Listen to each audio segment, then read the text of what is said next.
I never thought a parking ticket would lead to attempted murder. But that's exactly what happened when Brenda Morrison, our HOA president, decided I was enemy number one. It started on a Tuesday morning in February when I found a bright orange violation notice stuck to my windshield. I lived in Meadowbrook Estates, a planned community in Rochester, Minnesota, where the Homeowners Association had more rules than the IRS tax code. The notice claimed my truck was parked on the street overnight, which violated Section 4.7 of the HOA bylaws. The fine was $200. I stood there in my driveway, staring at the ticket with complete confusion.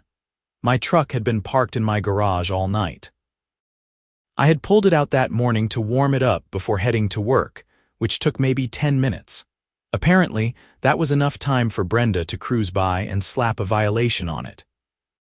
I crumpled the notice and headed straight to my neighbor's house. Todd had lived in Meadowbrook for 15 years and knew all the ins and outs of dealing with the HOA. He answered the door in his bathrobe, coffee mug in hand. "Let me guess," he said, looking at the orange paper in my fist. "Brenda struck again. How did you know? She's been on a rampage lately." "Got 3 violations last month for having my trash cans visible from the street. They were at the curb on trash day." Todd shook his head. "Just contest it at the next HOA meeting. Bring proof that your truck was in the garage." "I don't have proof. I didn't exactly set up a security camera expecting to need an alibi for parking." "Then get one now. Seriously, man." Brenda's got it out for anyone she thinks is challenging her authority. "You're new here, you drive a work truck instead of a sedan, and you didn't show up to the last community potluck. You're basically her perfect target." I thanked Todd and went back inside, but his words stuck with me. I had moved to Meadowbrook 6 months ago after getting a job as a construction supervisor with a company that built commercial warehouses. The neighborhood was nice, quiet, and affordable. The HOA seemed like a minor annoyance at worst. I had no idea I was walking into a bureaucratic dictatorship. That evening, I attended the monthly HOA meeting at the community center. About 30 residents showed up, most of them retirees who had nothing better to do than argue about grass heights and fence colors. Brenda sat at the head table with 2 other board members, Janet and Richard. Brenda was 52, had short blonde hair styled in that classic "Can I speak to the manager" cut, and wore a pantsuit that looked like it cost more than my mortgage payment. When it came time for resident concerns, I raised my hand. "Yes, Daniel," Brenda said my name like it tasted bad. "I got a parking violation this morning that I'd like to contest. My truck was in my garage overnight. I only pulled it out to warm it up before work. The violation was issued at 7:15 in the morning. Your vehicle was parked on the street, which constitutes overnight parking according to our bylaws. It was there for 10 minutes. The bylaws don't specify a time duration. Any vehicle on the street between midnight and 6 in the morning is considered in violation." Brenda smiled, but it didn't reach her eyes. "If you had read the community rules when you purchased your home, you would know this." "That's ridiculous. It wasn't even fully light out yet." "The rules are the rules, Daniel. If we make exceptions for you, we have to make exceptions for everyone. The fine stands. Next concern." I sat down, fuming. A few other residents gave me sympathetic looks, but nobody spoke up. After the meeting, an older woman named Margaret approached me in the parking lot. "Don't take it personally," she said. "Brenda's been like this for years." She forced out the previous HOA president by filing dozens of complaints against him until he just gave up and moved. She thinks she owns this place. "Can't we vote her out?" "We've tried." She's got enough supporters, mostly people she's bullied into submission. Plus, she handles all the community finances and nobody wants to take that job on. It's easier to just keep your head down. I drove home that night wondering if I should just pay the fine and move on. $200 was steep, but it wasn't worth the stress of fighting a losing battle. Then I pulled into my driveway and saw another orange notice on my front door. This one cited me for having a non-conforming mailbox. My mailbox was the same standard black metal box that half the neighborhood had. I took a picture of it, then walked down the street taking pictures of a dozen identical mailboxes. Then I emailed all the photos to the HOA email address with a polite request for clarification on what made my mailbox non-conforming. Brenda responded within an hour. Your mailbox shows signs of rust and deterioration that detract from the community aesthetic. You have 14 days to replace it or face additional fines. I zoomed in on my photos. There was a tiny spot of discoloration near the post, barely visible unless you were specifically looking for it. Meanwhile, my neighbor 3 doors down had a mailbox that was actively leaning to one side, and another had peeling paint. Neither had violations. That's when I realized Margaret was right. This wasn't about rules or community standards. Brenda had decided I was her new project, and she was going to make my life miserable until I either fell in line or left. I spent that weekend installing security cameras. One covered my driveway and garage, another watched the front door, and a third had a wide-angle view of the street. If Brenda wanted to keep harassing me, I was going to document every second of it. I also replaced my mailbox with a brand new one, spending $150 at the hardware store for something identical to what I already had. 2 days later, I got another violation. This one claimed my lawn exceeded the maximum allowed height of 3 inches. I had literally mowed it that morning. I went outside with a ruler and measured 2.5 inches. I took photos with the ruler in frame, showing the date and time stamp from my camera, and emailed them to the HOA. Brenda's response was curt. Measurement taken at time of violation showed non-compliance. Fine stands. I started checking my security footage obsessively. Sure enough, Brenda drove through the neighborhood every morning around 7, slowly cruising past each house like she was on patrol. She spent extra time in front of my property, sometimes stopping to take photos with her phone. I saved every clip. The violations kept coming. My house number wasn't reflective enough. My front step had a package sitting on it for more than 24 hours, even though it had been there for 6 hours. My outdoor light fixture wasn't period appropriate for the neighborhood, despite being installed by the previous owner 5 years ago. Each violation came with a $200 fine.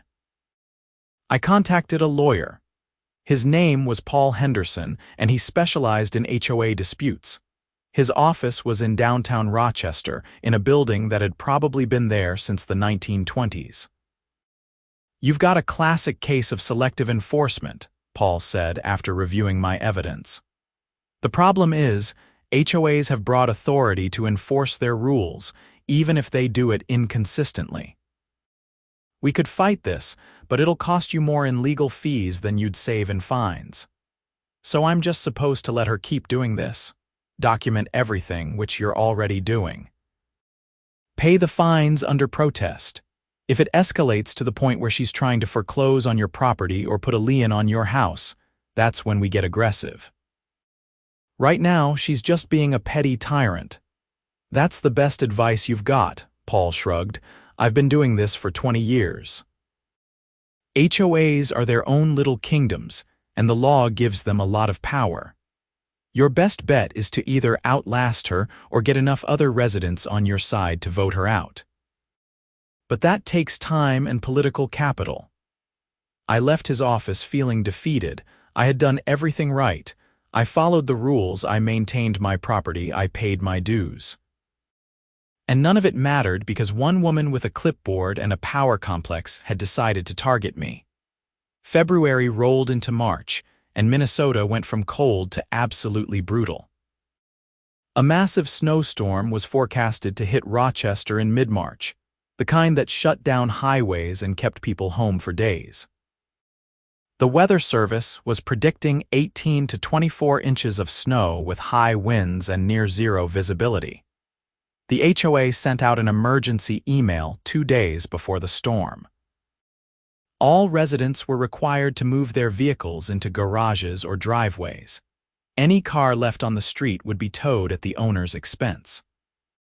Additionally, all residents were responsible for clearing their sidewalks within 12 hours of the snow stopping. Failure to comply would result in a $500 fine.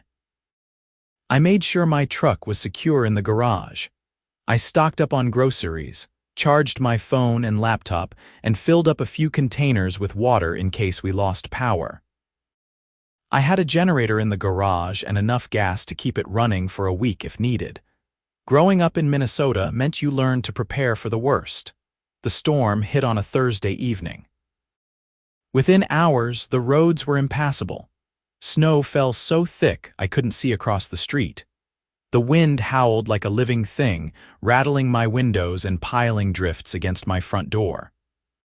I spent the evening watching movies and checking my security cameras, which were quickly getting covered in snow but still functional. Around midnight, I saw headlights moving slowly down the street. It was insane. Nobody should have been out in this weather. The vehicle stopped in front of my house, idling for maybe 30 seconds, then moved on. I couldn't make out what kind of car it was through the snow, but something about it bothered me. I saved the footage and went to bed. The storm lasted through Friday and into Saturday morning. When it finally stopped, the entire neighborhood was buried under 2 feet of snow. The sky cleared to a brilliant blue, and the temperature dropped to 15 below zero. Everything was frozen and silent. I spent Saturday morning digging out my driveway and sidewalk. It took 3 hours of hard work with a snowblower and shovel. My back ached, and my fingers were numb despite my gloves. But I got it done within the 12-hour window, mostly because I didn't want to give Brenda another excuse to find me. That evening, Todd called me. "Hey, are you planning to go anywhere tomorrow?" "I need to get to the hardware store. I'm running low on salt for the driveway." "Don't take your truck." Something in his voice made me pause. "Why? Just trust me on this. If you need to go somewhere, take my car. I'm not going anywhere tomorrow." "Todd, what's going on?" He hesitated. "I saw Brenda walking around the neighborhood yesterday during the storm. She was going house to house, checking who was following the parking rules. I saw her stop at your place for a while." "Just be careful, man." After I hung up, I pulled up my security footage from Friday night. The cameras had mostly been blocked by snow, but I could see movement around 7 in the evening. A figure in a heavy coat and hood moved into my driveway. The footage was grainy and obscured, but the person seemed to be crouching near my garage door for several minutes before leaving. A cold feeling settled in my stomach that had nothing to do with the temperature outside. Sunday morning, I decided to check my truck before driving anywhere. I opened the garage and did a walk around, looking for anything unusual. Everything seemed fine. The doors were locked, no broken windows, no visible damage. I almost talked myself out of my paranoia. Then I crouched down and looked underneath the chassis. I'm not a mechanic, but I know what brake lines are supposed to look like. The rubber hose that ran from the master cylinder to the rear brakes had a clean slice in it, nearly 3/4 of the way through. It was barely holding together. If I had driven the truck and applied the brakes with any force, the line would have severed completely, and I would have lost all braking ability. My hands started shaking. This wasn't a parking violation or a petty fine. This was attempted murder. I pulled out my phone and called 911. The dispatcher asked if it was an emergency. I told her someone had tampered with my vehicle's brakes and that I had security footage of a person on my property during the snowstorm. She said she'd send an officer over. Officer Mike Chen arrived 30 minutes later. He was young, maybe late 20s, and he took the situation seriously from the start. I showed him the brake line and he took photos from multiple angles. Then I showed him my security footage. The image quality isn't great, he said, squinting at my laptop screen. But this is definitely someone tampering with your property. Do you have any idea who would want to do this? I explained the situation with Brenda and the HOA. I showed him all the violation notices, the emails, the evidence of selective enforcement. I told him about the figure I saw in the street Friday night and Todd's warning about Brenda being out during the storm. That's a serious accusation, Officer Chen said. Cutting brake lines is attempted murder, or at minimum, criminal mischief and reckless endangerment. But I need more than circumstantial evidence to bring charges. The footage doesn't show a face and being out during a storm isn't a crime. So what do I do? Get your truck to a mechanic and have them document the damage. File a report, which I'll help you with right now, and don't confront this woman. If she's unstable enough to cut brake lines, there's no telling what else she might do. We spent the next hour filling out paperwork. Officer Chen said the case would be assigned to a detective who would follow up. He advised me to keep my security cameras running and to avoid being alone with Brenda. As he was leaving, he paused at the door. For what it's worth, I believe you. I've dealt with HOA disputes before, and some of these people take it way too seriously. But proving it is the hard part. Just be careful. After he left, I called a towing company to take my truck to a mechanic. I used Todd's recommendation, a guy named Sam who ran an independent shop on the south side of Rochester. Sam had been working on cars for 30 years and had seen everything. When Sam called me Monday afternoon, his voice was grim. "Daniel, you're lucky to be alive. That brake line was deliberately cut with a sharp blade, probably a box cutter or utility knife. It was done recently, within the last few days. If you'd driven this truck and needed to brake hard, you would have crashed, no question. Can you write that up in a report? Already done. I'm emailing it to you now, and I'm keeping the brake line as evidence. I also called the police and left a message for the detective on your case. This isn't just vandalism. Someone tried to kill you." I thanked Sam and hung up, then sat in my living room trying to process everything. Brenda Morrison, a 52-year-old HOA president, had tried to murder me over parking violations and mailbox complaints. It was so absurd I almost couldn't believe it. But the evidence was right there. Detective Lisa Rodriguez called me Tuesday morning. She was with the Rochester Police Department's investigations unit and had been assigned to my case. She asked me to come down to the station to give a formal statement. The police station was a modern building on 4th Street, all glass and steel. Detective Rodriguez met me in the lobby. She was in her 40s, professional and direct with sharp eyes that didn't miss anything. We sat in an interview room and I went through everything again. The HOA violations, Brenda's harassment, the security footage, the cut brake line. Detective Rodriguez took notes and asked specific questions about timelines and details. "The problem we have is proving intent," she said. "Your security footage shows someone near your garage during the storm, but we can't identify them. The brake line was definitely cut, but we don't have physical evidence linking Miss Morrison to the act. We need something concrete." "What about her boots?" I asked suddenly.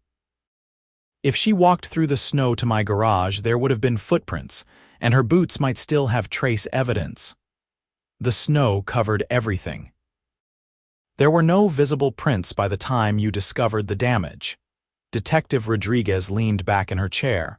"But you're thinking in the right direction. We need to put her at the scene. I'm going to request a search warrant for her home and vehicle. If we can find the tool used to cut the brake line or clothing that matches what's in your footage, we can build a case." "Will a judge grant the warrant? You said yourself the evidence is circumstantial. You'd be surprised. Tampering with a vehicle's brakes is a serious felony." Combined with your documentation of harassment and the security footage, I think I can make a compelling argument. Give me a few days. I left the station feeling slightly better. At least someone was taking this seriously. I spent the next few days in a state of hypervigilance, checking my cameras constantly and varying my routine. I borrowed Todd's car to get to work and back, and I avoided driving past Brenda's house. On Thursday, Detective Rodriguez called. We got the warrant. We're executing it tomorrow morning. I'll let you know what we find. Friday morning, I was at work when my phone rang. It was Detective Rodriguez, and she sounded excited. We found it. A box cutter in Miss Morrison's garage, hidden in a toolbox. There's residue on the blade that matches the rubber compound from your brake line. We also found a coat and boots that match the figure in your security footage. She tried to wash them, but our forensics team found fibers and microscopic paint chips that match your garage floor. I almost dropped my phone. You're serious? Completely. We arrested her an hour ago. She's being charged with attempted murder, criminal mischief, and stalking. The DA thinks we have a strong case. You might want to consider getting a restraining order as well. Is she going to make bail? The bail hearing is this afternoon. Given the severity of the charges and the evidence against her, I expect bail to be set pretty high. But I can't guarantee she'll stay locked up until trial. I thanked Detective Rodriguez and immediately called Paul Henderson, my lawyer. He was ecstatic when I told him the news. This changes everything. Not only is she facing criminal charges, but you have grounds for a civil suit. Intentional infliction of emotional distress, property damage, assault. We could go after her personally and the HOA for failing to prevent her behavior. Let's just focus on making sure she goes to prison. Fair enough, but keep that option in mind. The news spread through Meadowbrook like wildfire. By Friday evening, everyone knew that Brenda Morrison had been arrested for trying to kill a resident. The HOA board held an emergency meeting and suspended her from all duties pending the outcome of the criminal case. Janet took over as interim president. Todd came over that night with a six-pack of beer. We sat in my living room and he just shook his head.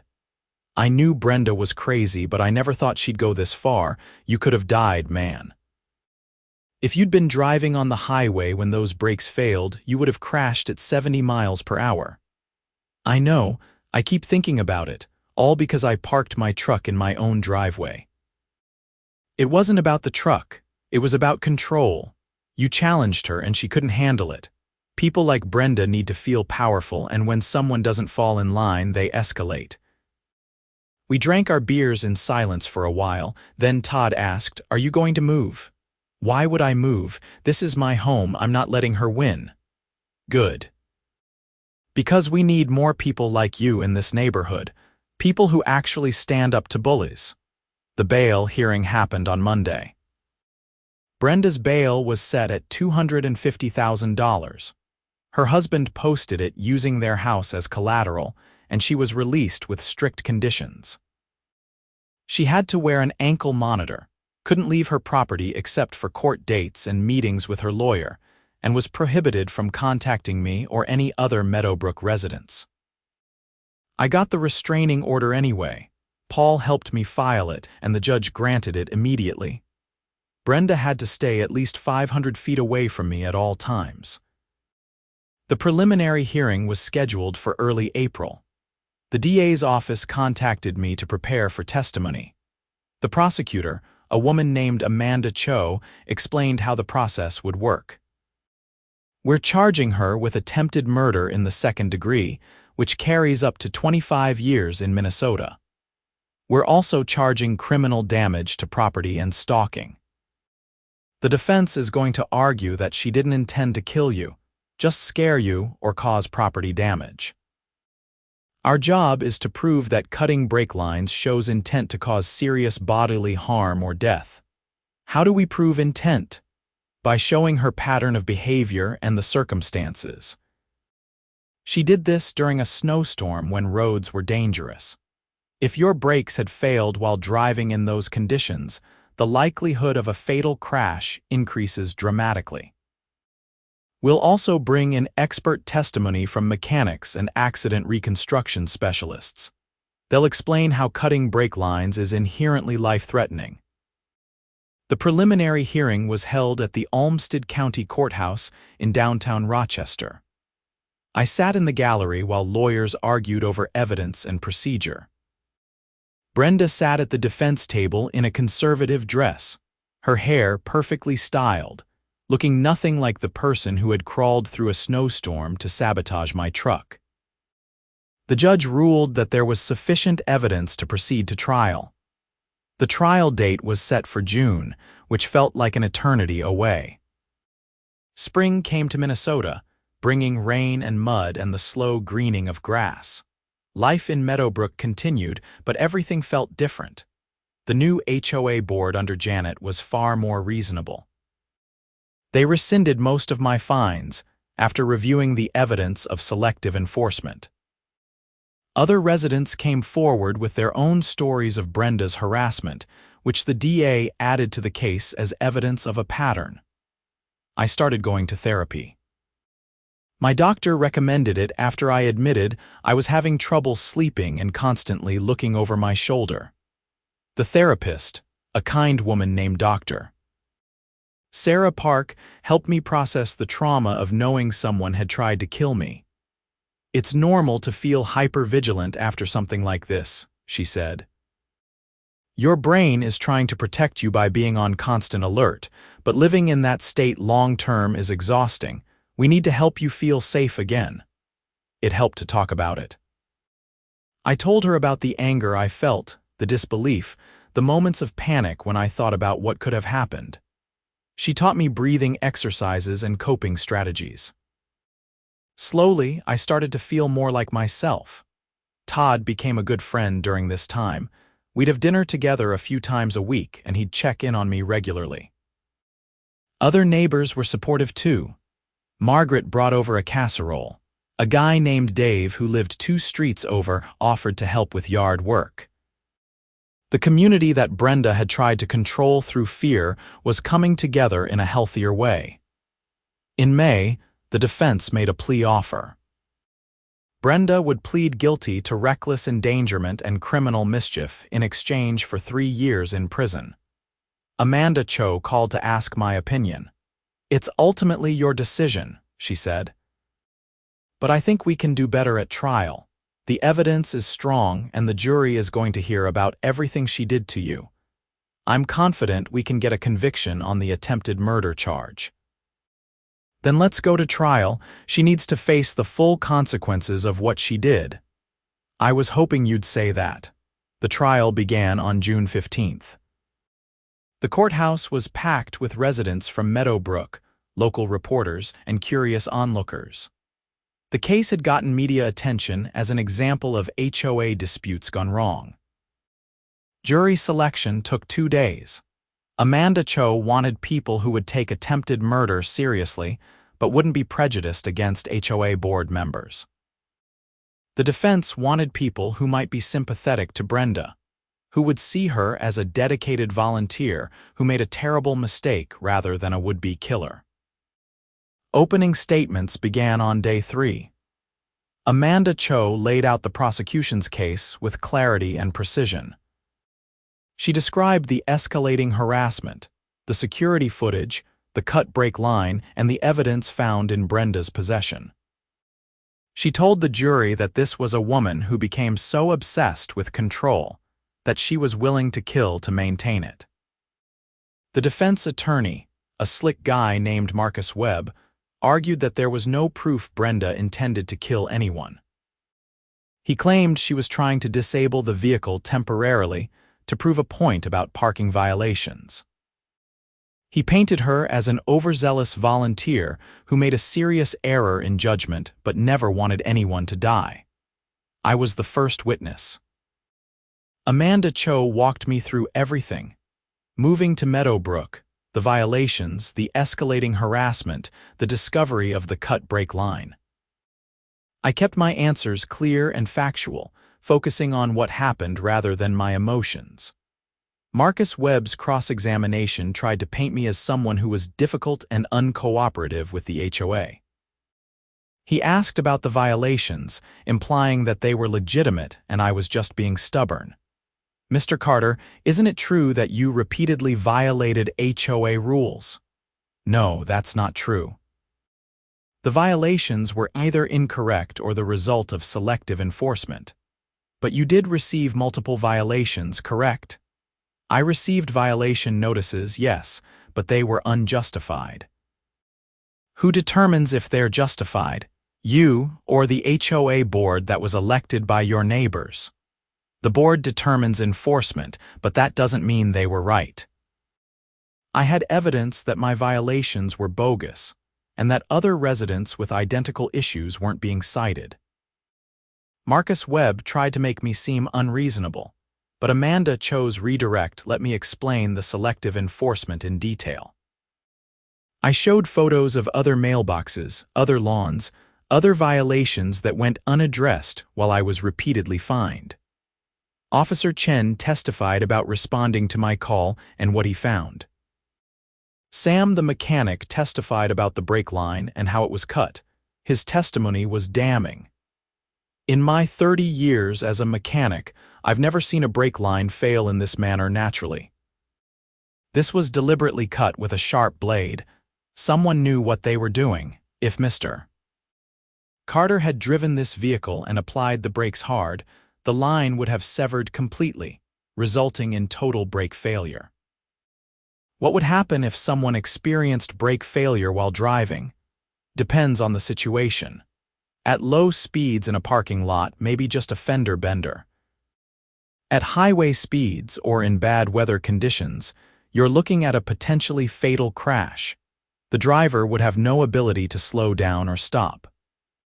The defense tried to argue that I might have still been able to stop using the emergency brake or by downshifting. Sam shot that down. The emergency brake uses the same hydraulic system in most modern vehicles. If the brake line is severed, the emergency brake won't work either, and downshifting only slows a vehicle so much. If you're approaching an intersection at 50 miles per hour and your brakes fail, downshifting won't save you. Detective Rodriguez testified about the investigation, the search warrant, and the evidence found in Brenda's possession. She walked the jury through the box cutter with residue matching my brake line, the coat and boots matching the security footage, and the fibers matching my garage floor. This evidence conclusively places Miss Morrison at Mr. Carter's garage during the time frame when the brake line was cut. The tools and clothing found in her possession directly link her to the crime. The defense argued that the evidence was circumstantial. Maybe someone else used her tools. Maybe the fibers got there some other way, but it was weak and everyone in the courtroom could feel it. The most powerful testimony came from an accident reconstruction expert named Dr. James Lee. He was a professor at the University of Minnesota who specialized in vehicle crashes and safety. Amanda Cho asked him to explain what would likely happen if someone drove a vehicle with a severed brake line in winter conditions. The scenario we're discussing involves a vehicle operating on snow and ice, with temperatures below freezing and reduced visibility.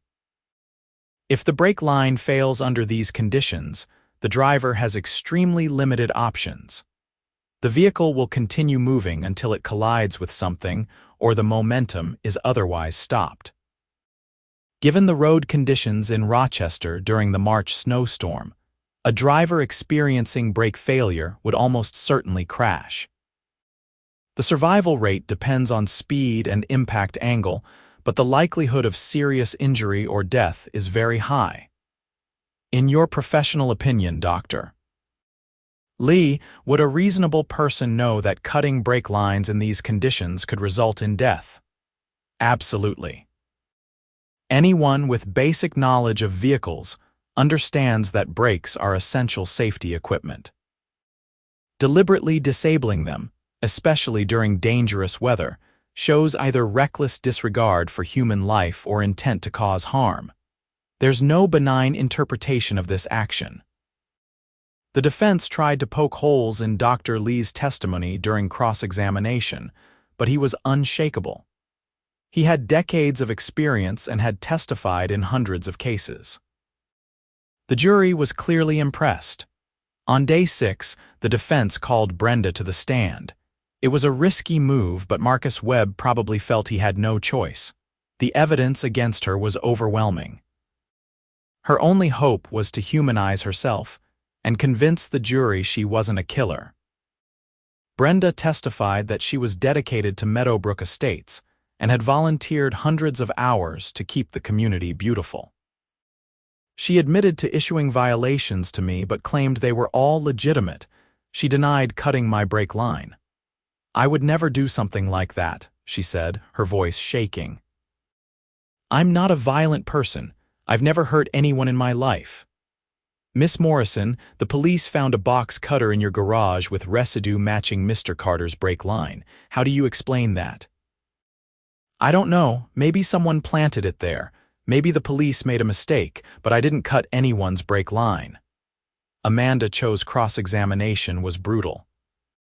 She walked Brenda through every violation she had issued to me, contrasting them with similar or worse violations from other residents that went unaddressed. She showed Brenda photos of identical mailboxes, lawns, and house numbers, asking why only mine were cited.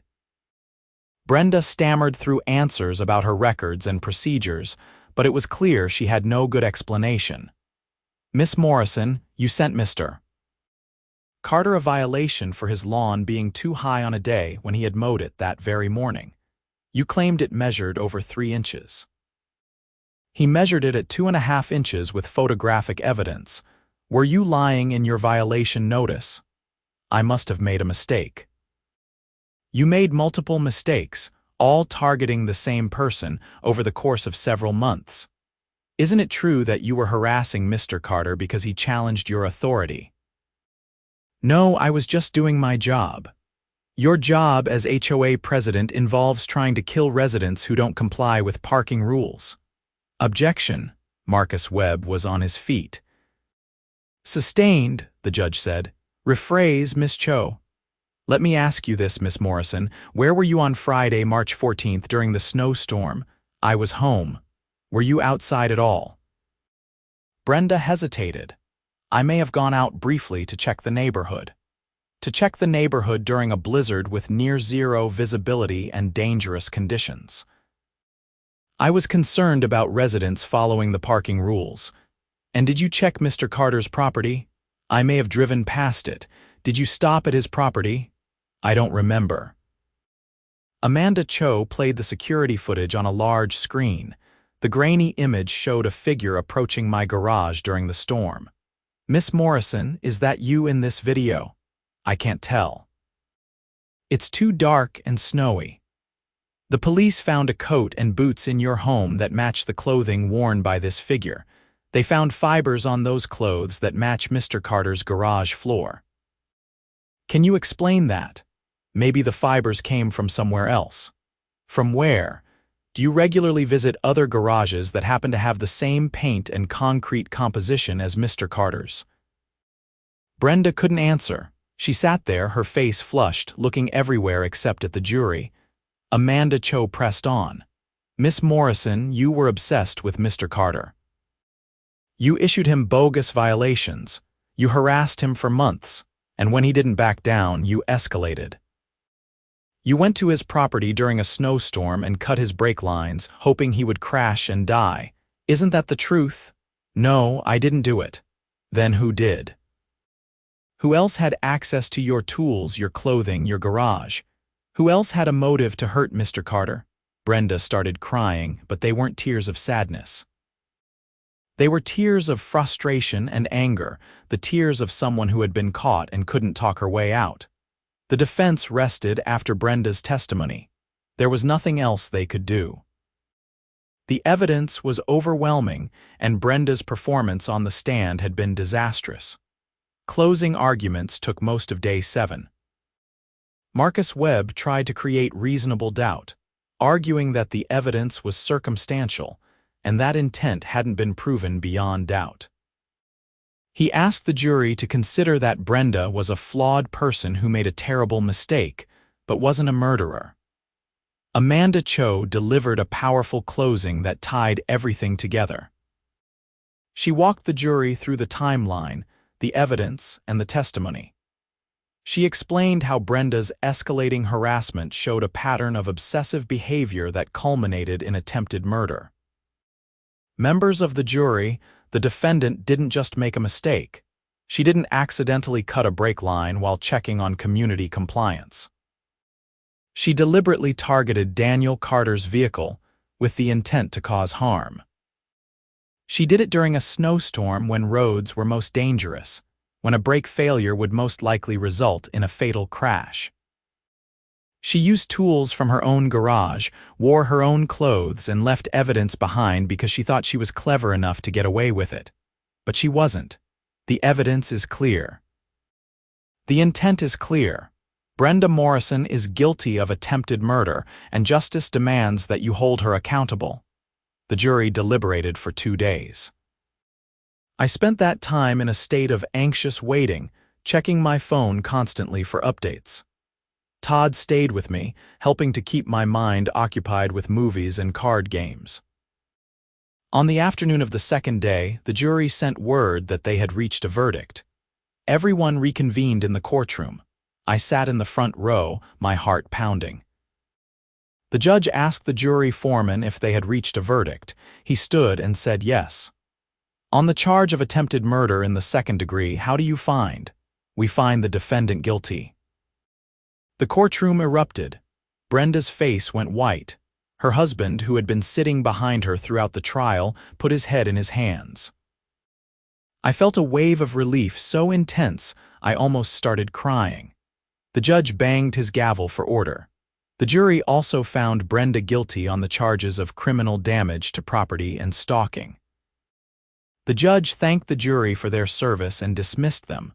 Sentencing was scheduled for 4 weeks later. Outside the courthouse, reporters swarmed Amanda Cho and me. I gave a brief statement thanking the prosecutor's office and the Rochester Police Department for their work. I said I hoped this case would serve as a warning about the dangers of HOA overreach and unchecked authority. The sentencing hearing took place in late July. Amanda Cho argued for the maximum sentence, citing the premeditated nature of the crime and the extreme danger Brenda had put me in. Marcus Webb argued for leniency, pointing to Brenda's lack of criminal history and her contributions to the community. The judge listened to both sides, then asked if I wanted to make a victim impact statement. I did. I stood at the podium and faced Brenda directly. You tried to kill me because I challenged you. Because I didn't bow down to your petty authority over parking spaces and mailboxes.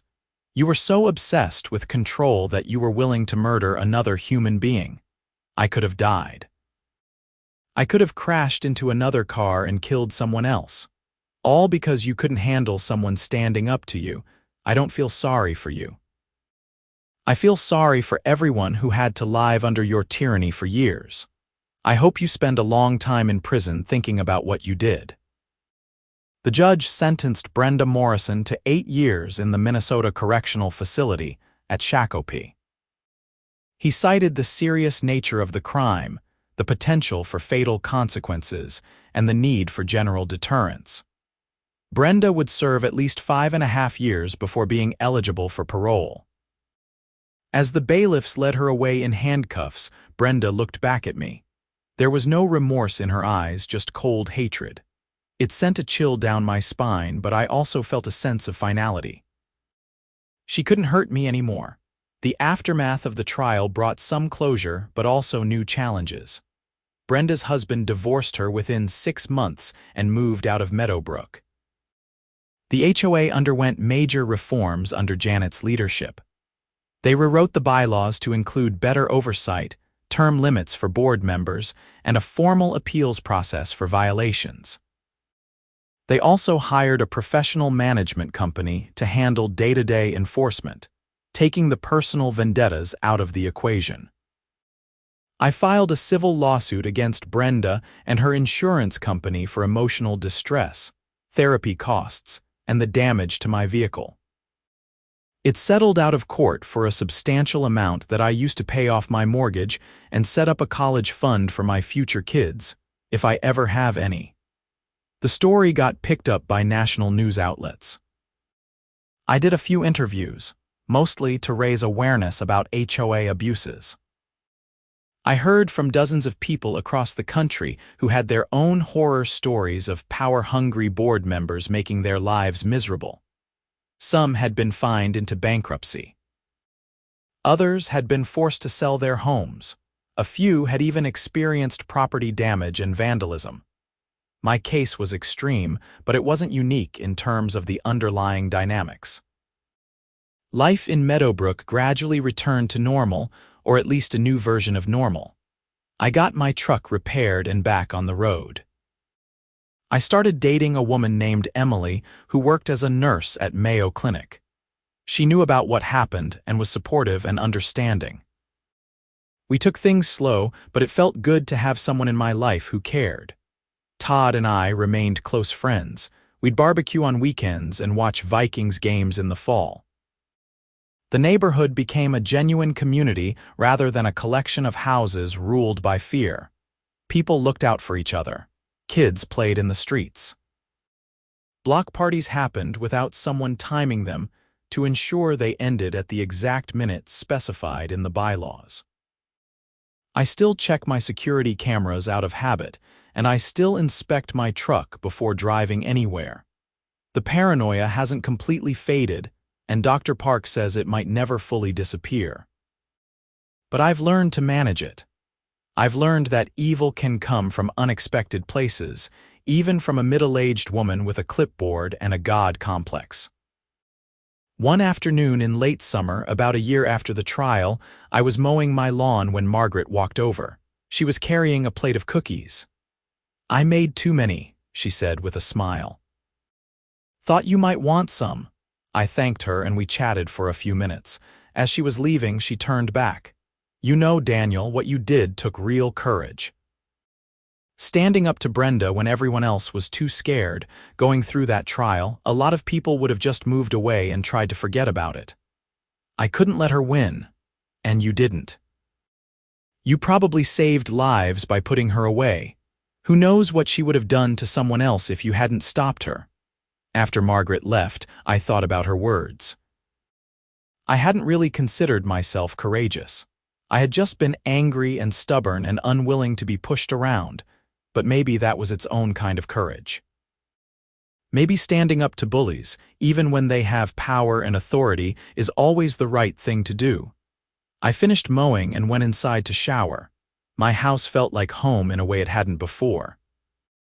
Not because anything physical had changed, but because I had fought for it. I had earned my place here.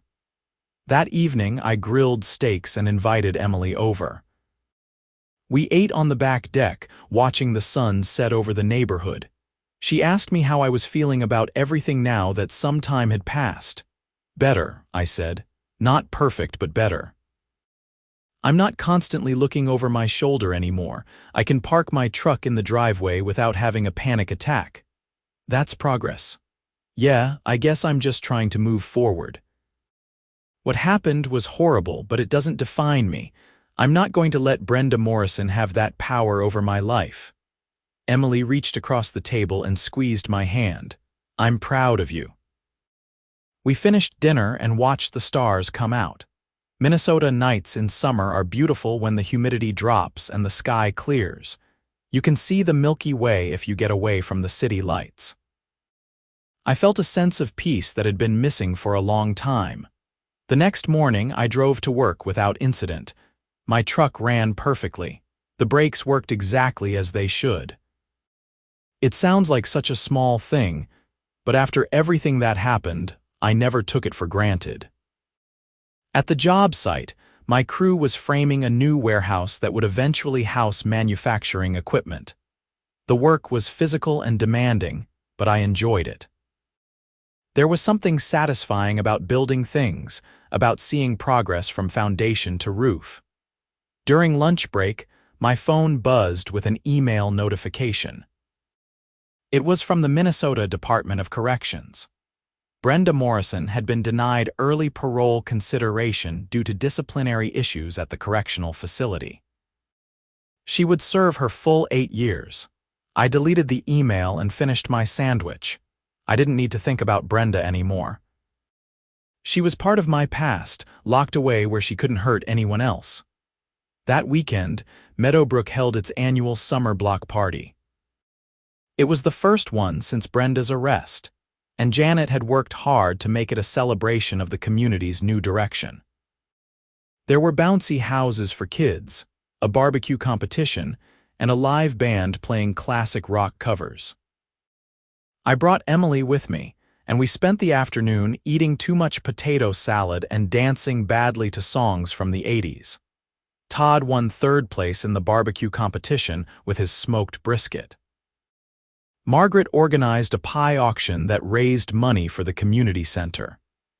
As the sun was setting and the band was playing their final set, Janet got on stage with a microphone. She thanked everyone for coming and for supporting the new HOA board. Then she said something that caught me off guard. I want to take a moment to recognize someone who showed incredible bravery this past year. Daniel Carter stood up against injustice when it would have been easier to walk away. Because of his courage, our community is safer and more united. Thank you, Daniel. Everyone applauded. I felt my face turn red, but I also felt grateful. These were my neighbors, my friends. This was my community. I had fought for it, and it had fought for me. After the party ended and we were helping to clean up, a young couple approached me. They had just bought a house in Meadowbrook and were moving in next week. We heard about what happened, the woman said. It's part of why we felt safe buying here. The HOA reforms, the new board, the transparency. We have a young daughter and we wanted a place where we'd feel secure. You will, I told her. This is a good neighborhood with good people. You'll like it here. As they walked away, I realized that something positive had come from the nightmare with Brenda. The community had been forced to examine itself and make changes. The new HOA was fair and accountable. Residents had a voice again. In a strange way, Brenda's actions had created the very thing she feared most, a community that didn't need a tyrant to function. I drove Emily home that night, my truck running smoothly, my mind at ease. She invited me in for coffee, and we talked for hours about our lives, our plans, our hopes for the future. It felt good to think about tomorrow instead of obsessing over yesterday. As I drove back to Meadowbrook in the early morning hours, the streets were quiet and peaceful. I pulled into my driveway and sat in the truck for a moment, looking at my house. A year ago, this place had been a battleground. Now it was just home. I thought about everything that had happened. The harassment, the fear, the discovery of the cut-break line, the trial, the conviction. It had been the most difficult year of my life, but I had survived it. I had won.